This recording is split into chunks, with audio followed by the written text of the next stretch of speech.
हवेत भरपूर उंच चेंडू उडालाय. अमित तिथे झेल जज करतात, टिपला देखील गेलाय. आउट फलंदाज राहुल कुलकर्णी ते आउट होतोय. यानंतर सामना होतोय श्री रवळनाथ करंजे बनाम श्री पावनादेवी महापुरुष बेळणे. दोन्ही टीमच्या कॅप्टनला विनंती असणार आहे आपण टॉस साठी यायचंय. श्री पावनादेवी महापुरुष बेळणे बनाम श्री रवळनाथ करंजे असा सामना पाहायला मिळेल. सुधीर काडीगावकर बॅटर मध्ये दाखल झालाय.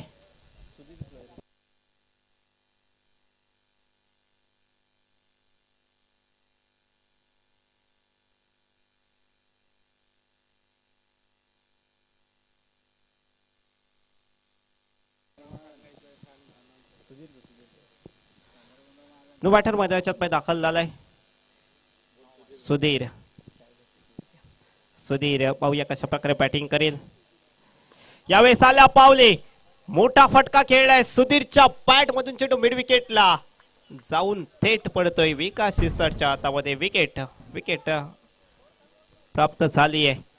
गंगेश्वर तळे क्रिकेट संघाचा बॅटर ऍक्शन रिप्ले मध्ये आपण पाहतोय. भरपूर उंच गेला होता, उंची मिळाली होती, हवी तशी लांबी नाही मिळाली आणि त्यानंतर तो कॅच विकास शिरसाटच्या माध्यमातून घेतला गेला.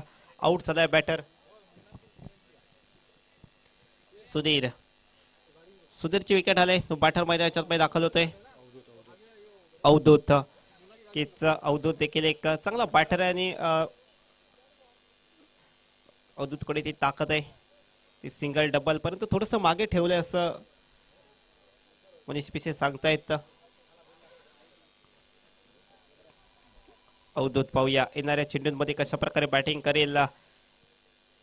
तळेगावचा खेळाडू आपण पाहतो, परंतु विकास जबरदस्त गोलंदाजी करत असताना आपण पाहतोय. विकास यांची कामगिरी भरपूर चांगली राहिली. मागच्या मॅच मध्ये देखील त्यांनी कमाल केली होती.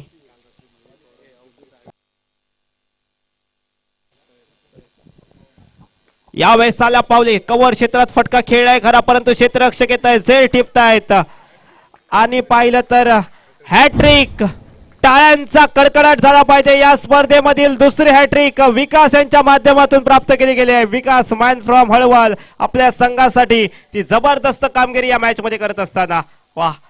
पण पाहिलं तर कालपासून अनेक विक्रम या मैदानावर घडत असताना काल 2 मिडन षटकं पाहिली. काल आपण षटकारांची हॅट्रिक वेदांत भोपे, अजर मुकादम यांच्या बॅटमधून